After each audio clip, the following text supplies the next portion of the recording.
আমি তার জীবনে শুধুমাত্র একটা প্রয়োজন হয়েছিলাম, প্রয়োজন শেষ তো আমিও শেষ। একটা ভাই বলতেছিল আমি মধ্যবিত্ত পরিবারের সন্তান, বাবা মারা যাওয়ার পরে ফ্যামিলির অবস্থা অনেক খারাপ হয়ে যায়, আমি সব থেকে বড় সন্তান। আমি তখন সিদ্ধান্ত নেই পরিবার সামলানোর জন্য, পরিবারের সকল খরচ মেটানোর জন্য সব দায়ভার আমার কাঁধে নিতে হয়। তখন পড়ালেখাটা বাদ দিয়ে দিই, বাবার রেখে যাওয়া কিছু জমি জমা বিক্রি করে পাড়ি জমায় প্রবাসে আমি সৌদি চলে আসি।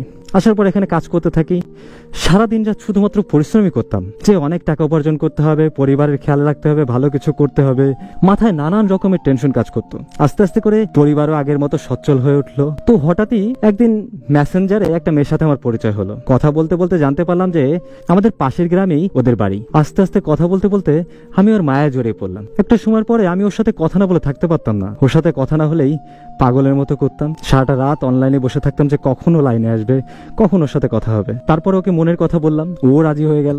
আমার জীবনের সবকিছু ওকে খুলে বলেছি যে আসলে আমার এই অবস্থা, আমি এই কারণে বিদেশে এসেছি, আমি এই পর্যন্ত পড়ালেখা করেছি, আমি আগে পরে কখনো কোনোদিন রিলেশন করিনি, আমি ওর পরিবারের জন্য এত পরিশ্রম করতেছি যাতে তারা ভালো থাকে। সম্পর্কে 6 মাসের পর থেকেই ও আমার কাছে অনেক রকমের আবদার করতো, এইটা লাগবে ওইটা লাগবে। বিশ্বাস করেন আমি যখন যেটা পারতাম আমি সেটাই দেওয়ার চেষ্টা করতাম। আর যদি কখনো নিজের কাছে টাকা না থাকতো তখন আশেপাশের যে বন্ধু বান্ধব বা যে ভাই বেড়াদার আছে তাদের কাছে ধার নিয়ে হলেও আমি ওর সেই চাহিদাগুলো না পূরণ করতাম। ও যখন যত টাকায় চাইতো আমি সেটা দেওয়ার চেষ্টা করতাম। আর সারা দিন রাত এখানে পরিশ্রম করতাম আর অনলাইনে অপেক্ষা করতাম যে কখনো আসবে, কখনো সাথে একটু কথা হবে। এভাবে 3টা বছর চলে যায়। আর এই 3টা বছরে আমি অনেক সময় পরিবারের কাছেও অনেক কম টাকা পাঠাইছি শুধুমাত্র ওর জন্য, যে ও এটা চেয়েছিল তো ওকে ওইটা দেওয়ার জন্য আমার কাছে আসলে টাকা ওইভাবে ছিল না, যার কারণে আমি বাড়িতে ওইভাবে টাকা পাঠাতে পারি না। কিন্তু এটার পরেও আমি কখনো ওকে কোনো কিছু বলতাম না বা ওর প্রতি আমার কোনো অভিযোগ ছিল না। আমার আশেপাশের অনেকেই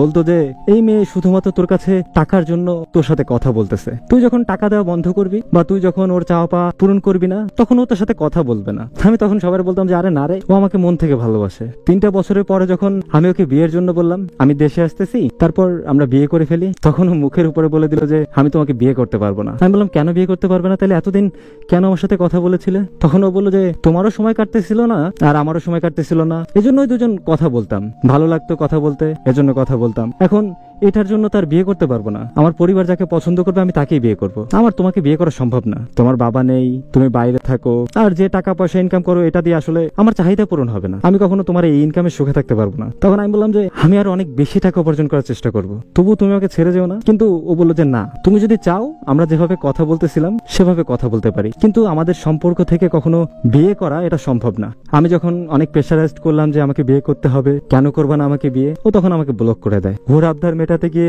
আমি আমার পরিবারকেও অনেক সময় খুশি করতে পারিনি, পরিবারের মানুষজনকে ঠিক মতো টাকা পাঠাতে পারিনি শুধুমাত্র ওর জন্য। আর আজকে ওই মানুষটাই আমাকে ছেড়ে গেল।